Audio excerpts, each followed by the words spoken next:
हम आपको सही दृष्टि, सही सोच, राइट विजन, राइट थिंकिंग के तहत आपकी जो नकारात्मक सोच है, आपका जो सोचने का तरीका गलत दिशा में जा रहा है, उस दिशा को मोड़ करके हम आपको सही दिशा देते हैं, राइट एटीट्यूड देते हैं, राइट विजन देते हैं, सम्यक दर्शन देते हैं, ताकि कि आप सही रास्ते पर चल पड़ो और आपका ये जीवन और अगला जीवन है वो अच्छा बने। और ये सारा हम कार्य जो है अलग अलग विषयों के माध्यम से प्रतिदिन नए नए विषय लेकर के करते हैं। तो आज का हमारा बहुत ही सुंदर विषय जो है हम लेकर के आपके सामने उपस्थित हो रहे हैं। आज का हमारा विषय है दया धर्म का मूल है, पाप मूल अभिमान। भाई और बहनों, बहुत ही सुंदर विषय है। तुलसीदास जी ने कहा है कि दया धर्म का मूल है, पाप मूल अभिमान। तुलसी दया न छोड़िए, जबलक घट में प्राण। यानी इंसान का ये फर्ज होना चाहिए, उसे दया भाव, करुणा भाव कभी भी दिल से नहीं निकालना चाहिए, क्योंकि दया और करुणा के भावों के अंदर हमारा धर्म छिपा हुआ है। और उसके साथ साथ के अंदर ये जो अभिमान है, ये एक पाप का कारण है। अभिमान करने वाला व्यक्ति गर्त के अंदर चला जाता है। इसीलिए व्यक्ति को कभी भी अभिमान नहीं करना चाहिए। अभिमान सब दुखों की जननी है। अभिमान हमें गर्त के अंदर गिराता है। अब हमारे सामने दो शब्द है, एक तो है दया और दूसरा है करुणा। दया का अर्थ होता है किसी भी जीवित प्राणी को जब हम कष्ट में देखते हैं, तकलीफ में देखते हैं, तो हमारे भीतर विचार आना चाहिए कि बेचारे को कष्ट हो रहा है। और उसके साथ साथ के अंदर हमें यह भी भाव करने चाहिए कि इस कष्ट को जो है मैं तन से, मन से, धन से जो है किस तरीके से हल कर सकता हूँ, यानी इसके कष्ट के अंदर मैं कैसे सहभागी हो सकता हूँ, वो व्यक्ति को करना चाहिए। ये दया की भावना है। करुणा की भावना इससे बहुत आगे बढ़ करके है। और करुणा जो है वो धर्म से पैदा होती है और धर्म का निष्कर्ष भी करुणा है। भगवान महावीर करुणा के सागर थे। वे 84 लाख जीवा योनि पर समान करुणा करते थे। वो उनका कोई दुश्मन हो या उनको कोई मित्र हो, कोई उन्हें कष्ट देने वाला हो या कोई भी उन्हें सुख देने वाला हो, सभी के प्रति करुणा का भाव रखते थे। ये करुणा का भाव कब आता है कि हमारे भीतर से अभिमान समाप्त हो जाता है, हमारे भीतर से राग द्वेष समाप्त हो जाता है, हमारे भीतर से क्रोध, मान, माया, लोभ, अहंकार है, ये जो हमारे गलत विचार है, गलत चिंतन है, जब ये निकल जाते हैं तब करुणा का भाव आता है। करुणा दया से बहुत ऊपर है। दया एक भौतिक स्वरूप है। दया तो उस व्यक्ति के जो है तन को, यानी उस व्यक्ति को सुविधा देने से जुड़ा हुआ है। और करुणा है वो व्यक्ति किस तरीके से शाश्वत सुख को प्राप्त करे, वो आत्मविज्ञान को प्राप्त करे, उसके लिए करुणा होती है। तो भाई और बहनों, सब बात कहने का सारांश ये है कि अगर व्यक्ति जीवन के अंदर अभिमान को छोड़ देता है, वो धार्मिक बन जाता है। और धर्म एक अमृत है। धर्म एक ऐसा तत्व है जो कि हमारे व्यवहार जगत को भी अच्छा बनाता है और निश्चय जगत को भी अच्छा बनाता है। धर्म के लिए कहा गया है धम्मो मंगल मुखीटम अहिंसा संयमोतो। धर्म उत्कृष्ट मंगल है। मंगल का अर्थ है कल्याण करने वाला, सभी का भला हो। सर्वे भवन्तु सुखिनः सर्वे भवन्तु निरामया। यानी इसके जगत के सब जीवों को सुख मिले, शांति मिले, आनंद मिले, प्रेम मिले। ये जो भाव है वह धर्म से उठते हैं भाव, और ये मंगल के भाव है। ये मंगल पैदा करने वाला धर्म है। धम्मो मंगल मुखीटं अहिंसा संयमोतो। धर्म का स्वरूप क्या है, धर्म के घटक क्या है, वो है अहिंसा, संयम और तप। अहिंसा सब भूय हेमं करी। अहिंसा सब भूतों का, सब प्राणियों का हित करने वाली है। अहिंसा एक ऐसी माँ है जो पूरी सृष्टि का पालन करती है, और कोई व्यक्ति अहिंसा के सिद्धांत को पालन कर लेता है तो संपूर्ण जीव जगत प्राणी मात्र के लिए वह एक अनुकरणीय बन जाता है। वह किसी को कष्ट नहीं देता, वह सबको अभय दान देता है। यानी वह हर वक्त चिंतन करता है कि मेरे मन से, वचन से, काया से कोई ऐसा कार्य नहीं हो जावे जिससे प्राणी मात्र को कष्ट हो, प्राणी मात्र को दुख हो। वह एक जीता जागता ईश्वर बन जाता है। अहिंसा, संयम, संयम के लिए कहा गया है सर्वभूतेषु संयम अहिंसा। सब प्राणी मात्र के लिए, सब भूतों के लिए जो है संयम करना अहिंसा है। खाने का संयम, पीने का संयम, उठने का संयम, बैठने का संयम, बोलने का संयम, चलने का संयम। संयम का अर्थ होता है संकोच करना, अपनी जीवन शैली को अनुशासित बनाना। जो व्यक्ति अपनी जीवन शैली को अनुशासित बना देता है वह व्यक्ति स्थित प्रज्ञ बन जाता है, और वह प्रज्ञा चक्षु बन जाता है। स्थित प्रज्ञ वह व्यक्ति होता है, वह साधक होता है जो सुख, दुख, लाभ, हानि और घृणा और उसके प्रेम, हर स्थिति के अंदर वह अपने आप को संतुलित रखता है, और वह दोनों को एक समान समझता है। प्रज्ञा चक्षु वह होता है जो प्रज्ञा तक चला जाता है। प्रज्ञा जो है हमारी मोक्ष की अधिकारी है। प्रज्ञा हमें मोक्ष तक ले जाती है, और इस प्रज्ञा चक्षु का अर्थ होता है कि वह भीतर जो है अच्छा चिंतन करने लग जाता है, विधायक भाव रखने लग जाता है, और प्रज्ञा के लेवल पर जाने के कारण बुद्धि के लेवल पर जो हमारे राग द्वेष पैदा होते हैं, पक्षपात पैदा होता है, वह समाप्त हो जाता है। इसलिए भाई और बहनों, हमें जीवन के अंदर हमेशा दया को स्थान देना चाहिए, और जिस व्यक्ति के अंदर दया की भावना होती है उस व्यक्ति का परिवार अच्छा होता है। और कई व्यक्तियों के समूह को परिवार बोला जाता है, समाज बोला जाता है। जब परिवार अच्छे होते हैं तो निश्चित तौर पे समाज अच्छा होता है। इसीलिए हमें समाज को अच्छा बनाने के लिए व्यक्ति को अच्छा बनाना पड़ेगा। इसीलिए कहा गया है सुधरे व्यक्ति समाज व्यक्ति से राष्ट्र स्वयं सुधरेगा। हमारा आत्मविज्ञान अच्छा इंसान बनाने का विज्ञान है। ये किसी भी भाषा, जाति, लिंग से नहीं जुड़ा हुआ है। ये व्यक्ति मात्र से जुड़ा हुआ है, प्राणी मात्र से जुड़ा हुआ है कि लोग किस तरीके से राइट विजन को प्राप्त करें, सही दृष्टि को प्राप्त करके और अपने जीवन को धन्य बनावे। अहिंसा संयमो तवो, तवो का अर्थ होता है तप। तप एक बहुत बड़ी साधना है। तप के द्वारा हमारे पूर्वकृत कर्म होते हैं, वो कर्म जो है धुन दिए जाते हैं, वो कर्म साफ कर दिए जाते हैं। तप एक रासायनिक क्रिया है। जब हम किसी चीज को तपाते हैं, सोने को तपाया जाता है तो तपाने से वो कुंदन बन जाता है, तपाने से अशुद्धि अलग हो जाती है और वह 24 कैरेट का सोना बन जाता है। उसी तरीके से हमारे तप के माध्यम से हमारी आत्मा के साथ में ये अभिमान रूपी जो कषाय जुड़ा हुआ है, क्रोध मान माया रूपी जो राग द्वेष कर्म रज जुड़ी हुई है, उस कर्म रज को अलग करने के लिए तप जो एक बहुत बड़ा साधन है। तप कई तरह का हो सकता है। मन का तप, वचन का तप और काया का तप। मन का तप क्या होता है कि हमें हर वक्त विधायक भाव रखना, हमें हर वक्त चिंतन करना कि प्राणी मात्र का भला हो, प्राणी मात्र को सुख मिले और मेरे द्वारा किसी को दुख न हो।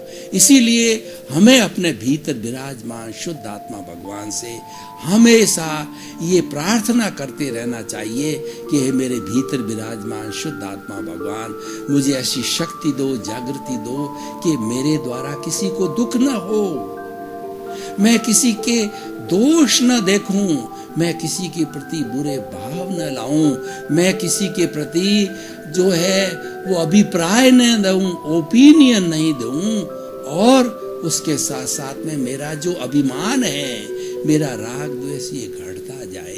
जब हम प्रार्थना करते हैं, जब हम भाव करते हैं, उनका भाव का परिणाम ये होता है कि हमारा भीतर से शोधन होता है। शोधन किसका होता है? अभिमान का शोधन होता है। जब अभिमान का ग्राफ नीचे आता है तो हमारे भीतर सरलता आती है, और एक सरल व्यक्ति जो होता है वो सबका हितकारी होता है। इसीलिए हमें दया धर्म का मूल है, पाप मूल अभिमान। इसका अर्थ ये हुआ, हमने हर परिस्थिति के अंदर, कोई भी परिस्थिति हो हमारा व्यवहार जगत के अंदर, हम कई तरह के काम करते हैं। व्यक्तिगत काम करते हैं, पारिवारिक काम करते हैं, व्यापारिक काम करते हैं, सामाजिक काम करते हैं, देश के लिए करते हैं, विश्व के लिए करते हैं। तो काम करना एक अलग बात है, और चिंतन पूर्वक करना उसका अलग अर्थ है। हमारे भीतर अगर दया के भाव है, करुणा के भाव है, तो वो सोने में सुहागा है। यानी हमारा चिंतन हमेशा विधायक रहेगा। हमारा चिंतन किसी को कष्ट देने वाला नहीं होगा, किसी को गिरा करके आगे बढ़ने वाला नहीं होगा, स्वयं की योग्यता के ऊपर आगे बढ़ने वाला होगा। मैं आपको एक उदाहरण देना चाहता हूँ कि एक अध्यापक जी ने बोर्ड के ऊपर चौक से एक लाइन खींची और अपने विद्यार्थियों को कहा कि इस लाइन को छोटा कर दो। एक विद्यार्थी खड़ा हुआ और उसको एक किनारे से रब करके, रगड़ करके, और कहा गुरुजी ये लाइन छोटी हो गई। ये था नकारात्मक भाव वाला बच्चा। दूसरा एक सकारात्मक भाव वाला बच्चा खड़ा हुआ और उसने उस लाइन के नीचे उससे बड़ी लाइन खींच दी और कहा गुरुजी ये आप द्वारा खींची गई लाइन है, छोटी हो गई। वह विधायक भावों वाला था। उसका अर्थ क्या हुआ कि हमें अपना विकास करना है। हर व्यक्ति चहुमुखी विकास चाहता है, व्यक्तित्व विकास चाहता है, समाज में अच्छा बनना चाहता है, विश्व का नंबर 1 व्यक्ति बनना चाहता है। तो उसे हमें हमेशा दया और करुणा के भाव रखने चाहिए। अहंकार बिल्कुल पास में फटकने नहीं देना चाहिए। जब ऐसा व्यक्ति होता है तो विधायक अस्तित्व वाला व्यक्ति कहलाता है, और वह विधायक भावों से अपने डायरेक्शंस के अंदर, अपने दिशा के अंदर, राइट विजन के अंदर चलता चलता अपना विकास करता रहेगा, अपनी योग्यता को पैदा करेगा, और जब पूर्ण रूप से वो योग्य हो जाएगा तो उसकी सफलता निश्चित है। यह एक चिंतन होता है। दूसरे चिंतन के व्यक्ति क्या होते हैं जो आजकल बहुत ज्यादा पाए जाते हैं? वह किसी को खराब करके, वो किसी को बिगाड़ करके, वो किसी का बुरा करके आगे बढ़ना चाहता है, लेकिन बुरा होता है या न होता है ये कहा नहीं जा सकता है। इसके लिए कबीर दास जी ने बहुत ही सुंदर कहा है कि कोई व्यक्ति जो है किसी का बुरा चाहे, लेकिन बुरा तो तब होता है जब ईश्वर चाहता है। तो इसलिए भाई और बहनों, हमें सकारात्मक भाव रखने चाहिए। सकारात्मक भाव कब आएंगे? जब हमारे भीतर दया और करुणा का भाव आएगा और हमारा अभिमान का ग्राफ नीचे जाएगा। अब देखिए, हम इसको 2 तरीके से देखते हैं। हमारे सामने 2 तरह के जगत है। एक तो हमारा व्यवहार जगत है जो कि हम पीछे से लेकर के आए। व्यवहार जगत हमारे पूर्व जन्म के कर्मों के भुगतान का जगत है। यानी जो हमने पिछले जन्म में जैसे जैसे भाव कर्म किए हैं वो इस जन्म में द्रव्य कर्म रूप में बदल करके आते हैं, और वही हमारा व्यवहार जगत है। और सही मायने में कहा जाए, ये मन वचन काया रूपी शरीर पूर्व जन्म के कर्मों के भुगतान के लिए मिला है। तो ये तो परिणाम है। इस परिणाम को बदलना बहुत मुश्किल है, और इसके लिए ज्यादा एनर्जी भी नहीं लगानी चाहिए। हमें तो पुरुषार्थ करना चाहिए। हमारा विकास पुरुषार्थ के अंदर है। तो वह पुरुषार्थ क्या है? वह पुरुषार्थ स्वयं को जानो कि मैं कौन हूँ, जब व्यक्ति स्वयं के अस्तित्व को पहचान लेता है तो सभी समस्याओं का उसको समाधान मिल जाता है। व्यवहार जगत की समस्याएं हैं या निश्चय जगत की समस्याएं हैं, उन सब का 100% समाधान मिल जाता है। क्योंकि मैं कौन हूँ ये दो पक्ष में चलता है। एक तो रियल पक्ष होता है, एक रिलेटिव पक्ष होता है। रियल हमारा पुरुषार्थ है और रिलेटिव हमारा परिणाम है। रिलेटिव एक पूरा जड़ का समूह है, वो अचेतन है, और रियल है वो चेतन का है। यानी ये सारी सृष्टि है चेतन और अचेतन, दो चीजों से बनी हुई है, दो चीजों का समन्वय है। तो इन दोनों के बिना हमारा काम नहीं चल सकता, क्योंकि व्यवहार शुद्धि बिना निश्चय शुद्धि नहीं है। हमें अपने व्यवहार को, जो हमारे साथ चल रहा है और वह पूर्वकृत है, उसको अच्छा बनाते बनाते साथ में पुरुषार्थ करना चाहिए। कहने का अर्थ क्या होता है कि दया धर्म का मूल है। इसका मतलब हमें धार्मिक जीवन जीना चाहिए। धर्म हमें अच्छाई की ओर ले जाता है। अध्यात्म एक अमृत है। अध्यात्म हमें सुख देता है। अध्यात्म के परिणाम बहुत अच्छे आते हैं, टिकाऊ होता है, और अध्यात्म से हमारा व्यवहार जगत शुद्ध होता है और निश्चय जगत भी शुद्ध होता है।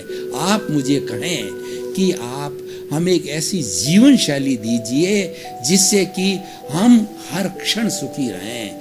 तो मैं आपको बताना चाहता हूँ कि जो हमारा व्यवहार जगत है उसमें आप सुखी रहना चाहते हैं। हमारा जो भौतिक जगत है, इंद्रियों का जगत है, जो हमारे पदार्थों का जगत है, उसमें अगर सुखी रहना चाहते हैं आप, तो आप किसी को दुख नहीं देवें। आप प्राणी मात्र के प्रति दया के भाव रखें। और दया के भाव कौन नहीं रखने देता है?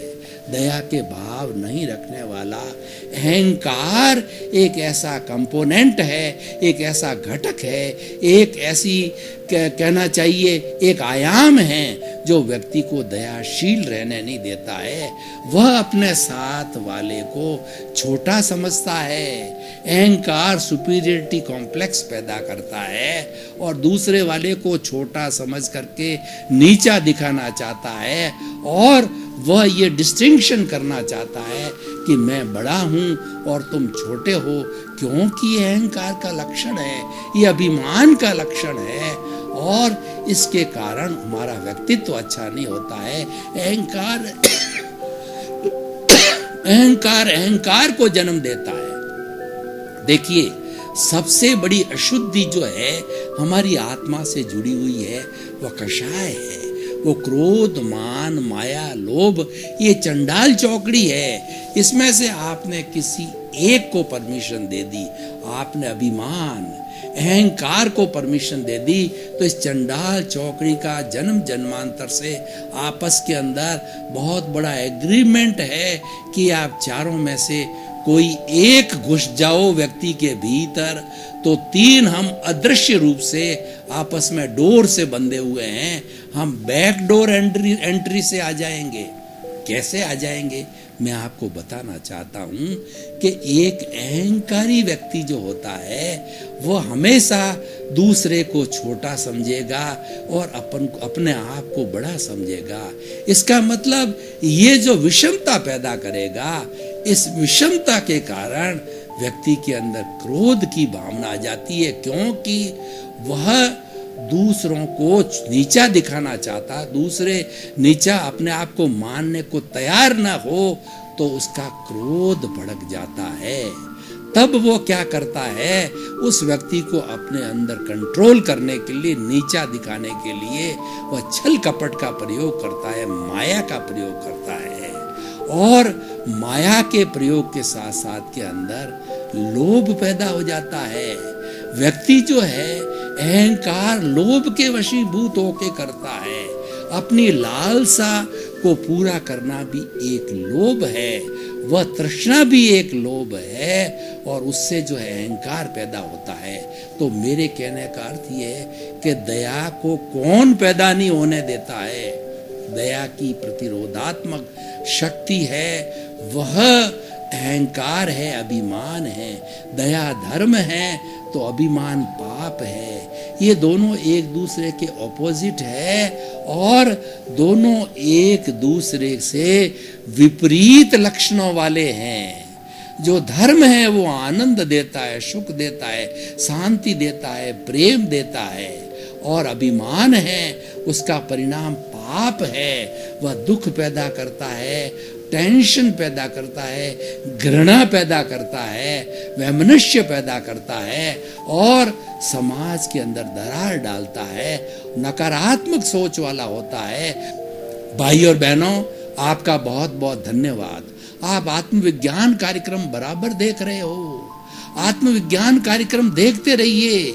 इस कार्यक्रम के अंदर हम आपको सही दृष्टि, सही सोच देते हैं, उससे आपके जीवन को अच्छा बनाना चाहते हैं, क्योंकि मनुष्य जीवन बहुत दुर्लभ है और एक बार हमने इस अच्छे जीवन को अच्छा बनाने की टेक्निक सीख ली, वह सीखने के बाद में हम बहुत अच्छे बन सकते हैं। वो टेक्निक आपको आत्मविज्ञान कार्यक्रम से सिखाई जाती है। सर्वे भवन्तु सुखिनः, सर्वे भवन्तु निरामया। सभी प्राणियों को सुख मिले, शांति मिले, आनंद मिले, आपका जीवन मंगलमय हो। आपके प्रति शुभकामना। क्या है आध्यात्म?